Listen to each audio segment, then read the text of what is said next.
Hello दोस्तों, आज हम स्टार्ट करते हैं भारतीय संविधान के लिए अगला टॉपिक। ठीक है, उससे पहले अपन रिवीजन करते हैं। ठीक है, अब देखो, अपन पढ़ रहे थे संवैधानिक इतिहास। ठीक है, संवैधानिक इतिहास पढ़ रहे थे। इसमें हमने क्या पढ़ा था कल?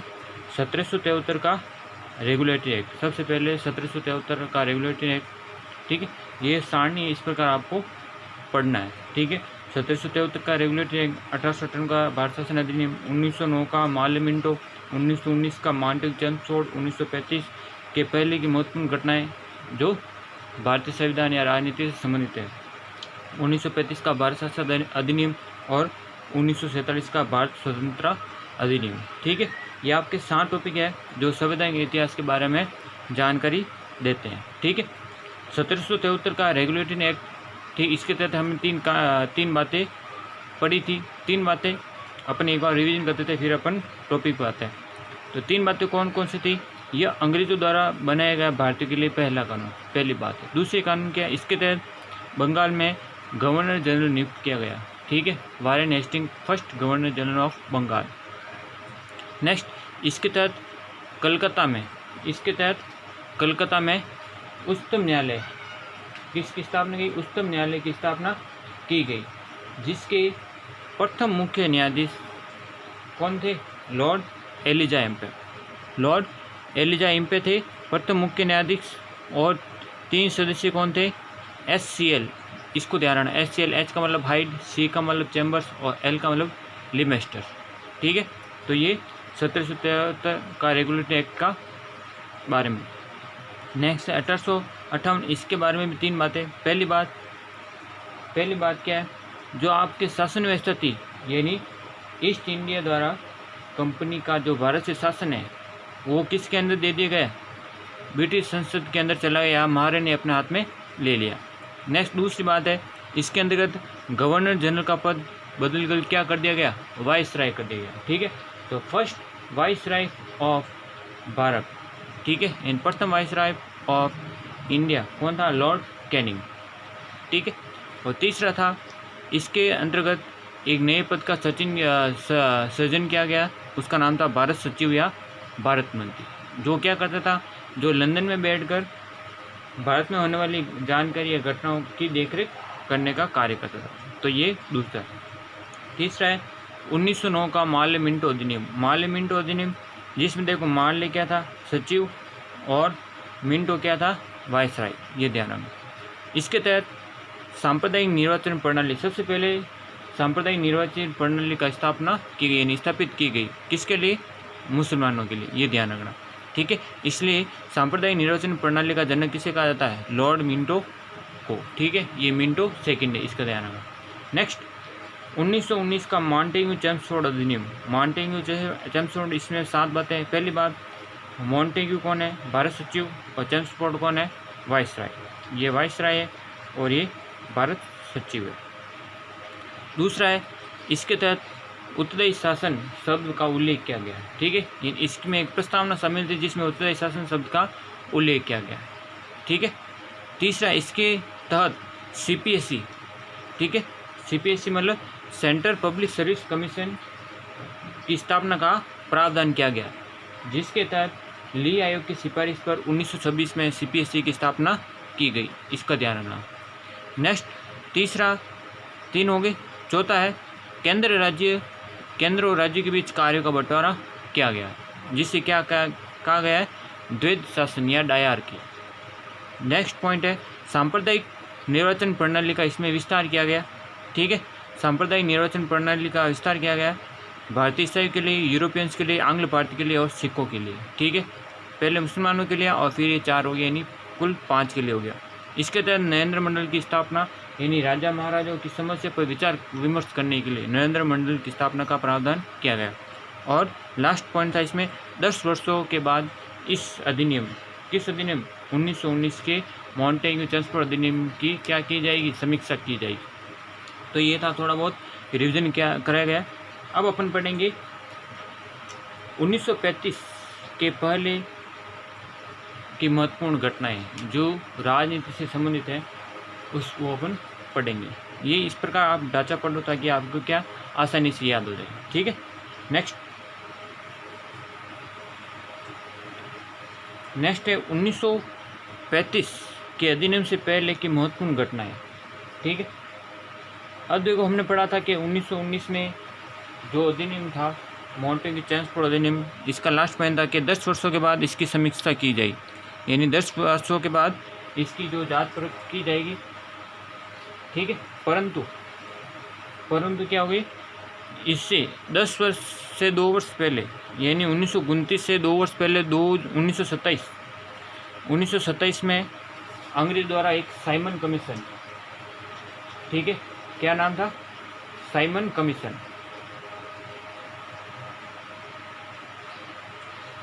ठीक है, ये अपन पढ़ रहे हैं, अपना टॉपिक है 1935 से पूर्व की घटनाएं जो राजनीति से संबंधित है, इनका ध्यान रखना, ये आपके टॉपिक है आज का। तो 1919 अधिनियम की जांच पड़ताल करने के लिए 1927 में साइमन आयोग या साइमन कमीशन की नियुक्ति की गई, जिसे भारतीय वैधानिक आयोग, जिसे क्या कहा गया, भारतीय वैधानिक आयोग। अब देखो इसमें हुआ क्या, इसका बहुत जोर से क्या हुआ, विरोध किया गया। ठीक है, विरोध किया गया, इसका कारण क्या था, क्योंकि इसमें जो भी सदस्य थे, जितने भी सदस्य थे, ठीक है, यानी 7 सदस्य थे और साइमन साहब इससे कौन थे, अध्यक्ष थे। तो 7 सदस्य, इसमें एक भी भारतीय नहीं, यानी एक भी भारतीय नहीं होने के कारण इसका विरोध किया गया। ठीक है, यानी आप भारत में शासन चलाने के लिए आप समीक्षा कर रहे हो, तो उसमें अगर एक भी भारतीय अगर नहीं है तो इसका तो विरोध होगा ही। ठीक है, तो साइमन आयोग का विरोध किया गया। देन इसके बाद पहली घटना ये, दूसरी घटना क्या है, 1928 क्या है, 1928 में जो कलकत्ता अधिवेशन हुआ था, 1928 में जो कांग्रेस का कलकत्ता अधिवेशन हुआ था, ठीक है, इसके जो अध्यक्ष थे कौन थे, पंडित मोतीलाल नेहरू। कौन थे, पंडित मोतीलाल नेहरू।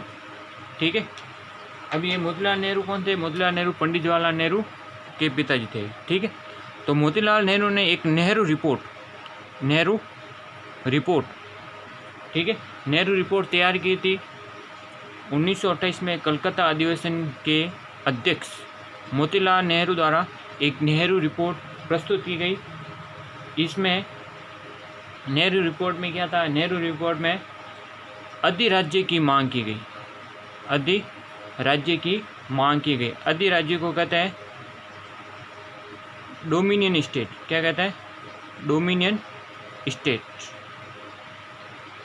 ठीक है, यानी इसके तहत क्या है कि आप कि ब्रिटिश सरकार चलाए, पर जो जिसमें सदस्य होंगे वो क्या, भारतीय होंगे। ठीक है, तो नेहरू रिपोर्ट में क्या कहा गया मोतीलाल नेहरू द्वारा कि भारत को अधिराज्य बना दिया जाए, यानी डोमिनियन स्टेट बना दिया जाए। ठीक है, तो यह किसी भी भारतीय द्वारा, यह जो नेहरू रिपोर्ट थी, यह किसी भी भारतीय द्वारा संविधान निर्माण की दिशा में पहला कदम माना जाता है। ठीक है, संविधान निर्माण की दिशा में पहला कदम माना जाता है नेहरू रिपोर्ट। ठीक है, ये प्रस्तुत की गई 1928 के कलकत्ता अधिवेशन में, जिसके अध्यक्ष थे मोतीलाल नेहरू। तीसरी इम्पोर्टेंट बात, ठीक है, तीसरी इम्पोर्टेंट बात है 1929 में मोहम्मद अली जिन्ना, ठीक है, मोहम्मद अली जिन्ना ने 14 सूत्री मांग प्रस्तुत की थी। क्या थी मांग, 14 सूत्री मांग। ठीक है, 14 यानी 14 नियम बताए थे। यही 14 नियम आगे जाके क्या बने, पाकिस्तान की स्थापना का आधार, पाकिस्तान की स्थापना का आधार बने। यही 14 सूत्री मांग क्या बने, पाकिस्तान की स्थापना का आधार। ये था 1929। अब इसके बाद 1929, चौथा पॉइंट है 1929 में कांग्रेस का जो लाहौर अधिवेशन था, कांग्रेस का लाहौर अधिवेशन आप सबको पता है। इस अधिवेशन के अध्यक्ष कौन थे? अध्यक्ष थे पंडित जवाहरलाल नेहरू। कौन थे? पंडित जवाहरलाल नेहरू। वहाँ पे मोतीलाल नेहरू थे, पंडित जी के पिताजी। यहाँ पे पंडित जवाहरलाल नेहरू खुद अध्यक्ष थे। अब पंडित जवाहरलाल नेहरू अध्यक्ष बने तो इसको अपने पढ़ते हैं। पंडित जवाहरलाल नेहरू अध्यक्ष बने तो पंडित जवाहरलाल नेहरू ने लाहौर अधिवेशन में 2 निर्णय लिए गए, यानी कांग्रेस द्वारा 2 निर्णय लिए गए। पहला, जो अधिराज्य की मांग की गई थी नेहरू रिपोर्ट में मोतीलाल नेहरू द्वारा, क्या बात है? पहली बात कि जो नेहरू रिपोर्ट में अधिराज्य की मांग की गई थी उसको सिरे से खारिज किया गया और उसकी जगह कांग्रेस का उद्देश्य क्या बना गया? कांग्रेस का उद्देश्य पूर्ण स्वराज्य, यानी हमको क्या चाहिए? पूर्ण स्वराज्य चाहिए, यानी पूर्ण स्वराज्य की प्राप्ति का उद्देश्य रखा गया। पहला बिंदु तो ये है। ये किस में बात करें? लाहौर अधिवेशन 1929। पंडित जवाहरलाल नेहरू इसके अध्यक्ष। ठीक है, तो इसमें 2 बातें महत्वपूर्ण हैं। पहला तो उद्देश्य, इसका उद्देश्य था पूर्ण स्वराज्य की प्राप्ति। दूसरा उद्देश्य इसका था कि प्रतिवर्ष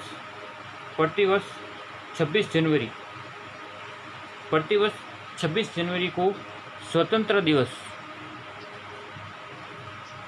स्वतंत्रता दिवस मनाने की घोषणा की गई। ठीक है, यानी प्रतिवर्ष 26 जनवरी को स्वतंत्रता दिवस मनाने का निर्णय लिया था लाहौर अधिवेशन में। ठीक है, और जबकि 26 जनवरी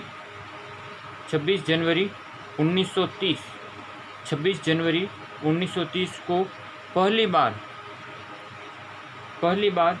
स्वतंत्रता दिवस मनाया गया। इस चीज़ को याद रखना, ये बहुत बार पूछा गया है। पहली बार जो स्वतंत्रता दिवस मनाया गया वो मनाया गया 26 जनवरी 1930 को।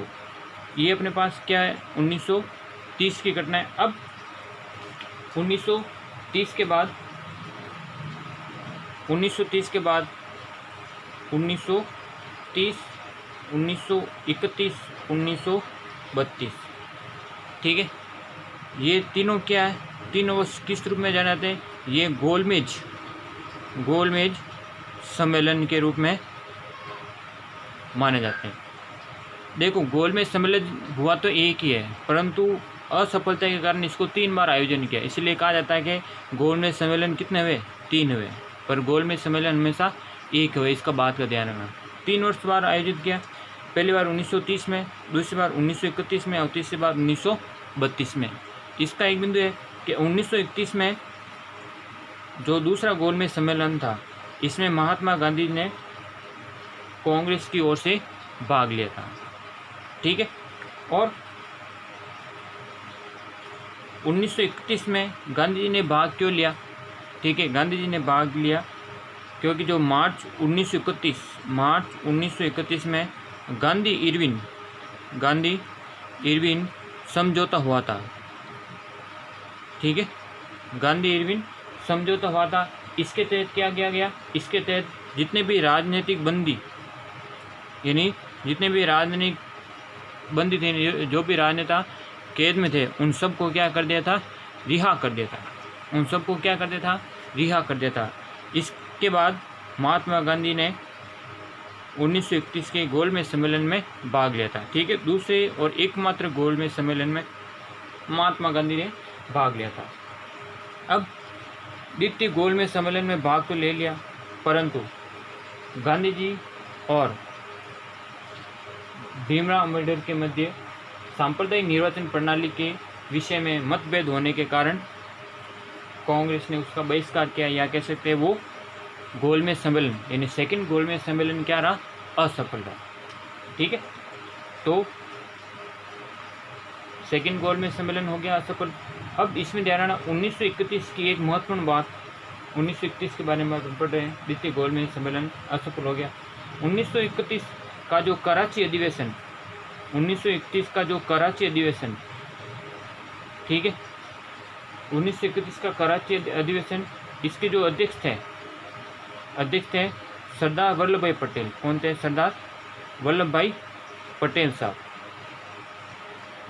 कराची अधिवेशन के जो अध्यक्ष थे वो कौन थे? सरदार वल्लभ भाई पटेल। सरदार वल्लभ भाई पटेल द्वारा इस अधिवेशन में मौलिक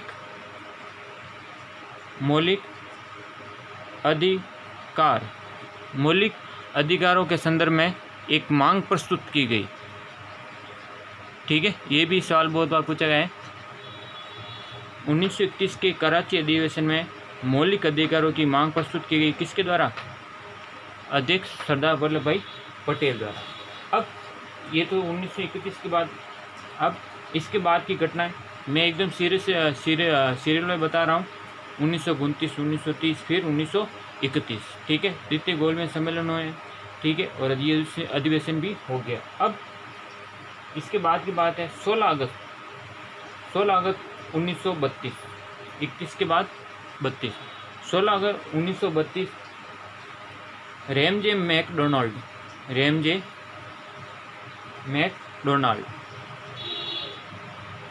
ठीक है, जो उस समय क्या थे? ब्रिटेन के पीएम थे। रैमजे मैकडोनाल्ड उस समय क्या थे? ब्रिटेन के पीएम थे। इनके द्वारा सांप्रदायिक पंचाट जारी किया गया। ठीक है, सांप्रदायिक पंचाट, इसको इंग्लिश में कहते हैं कम्युनल अवार्ड।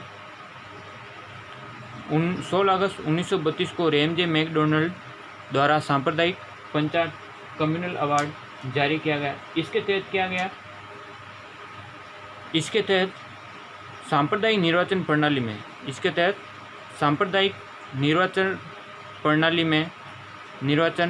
में दलितों को शामिल किया गया।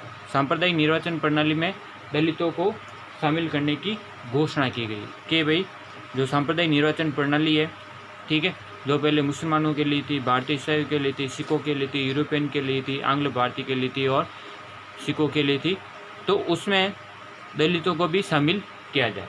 ठीक है, तो ये घोषणा किस में की थी? रैमजे मैकडोनाल्ड की सांप्रदायिक पंचाट कम्युनल अवार्ड में। अब इसके बाद की घटना 16 अगस्त के बाद 24 सितंबर 1932। ठीक है, अब 24 अगस्त यानी इसके बाद के गांधी जी नाराज़ हो गए, और गांधी जी नाराज़ होने के कारण क्या है? इन्होंने अनशन किया। फिर 24 सितंबर 1932 को पूना पैक्ट के नाम से जाना जाता है। पूना पैक्ट, डेट है 24 सितंबर 1932। पूना समझौता एक्चुअली ये हुआ था गांधी जी और अंग्रेज़ों के बीच। ठीक है, परंतु ज़्यादातर किताबों में लिखा जाता है महात्मा गांधी और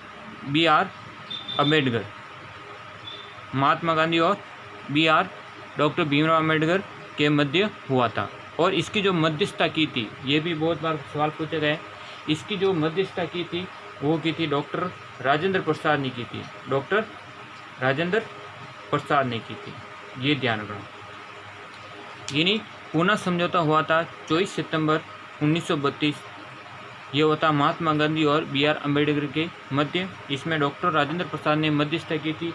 और इसमें क्या प्रावधान किया गया था कि इसमें पूना समझौते में ये कहा गया था कि दलितों के लिए, ठीक है, कि दलितों के लिए सांप्रदायिक निर्वाचन प्रणाली के स्थान पर आरक्षण की व्यवस्था की गई। ठीक है, दलितों के लिए सांप्रदायिक निर्वाचन प्रणाली के स्थान पर आरक्षण यानी रिजर्वेशन की व्यवस्था की गई। ठीक है, और यही जो पूना पैक्ट है वो वर्तमान आरक्षण का क्या है? आधार है। जो पूना पैक्ट है वही वर्तमान आरक्षण का आधार है। तो ये है 1935 के पूर्व की महत्वपूर्ण घटनाएं। ठीक है,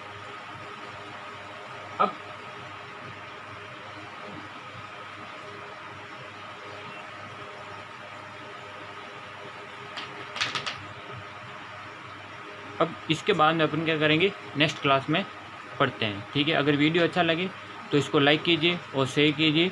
मेरा ये चैनल है हैज विश्वजीत कटारिया।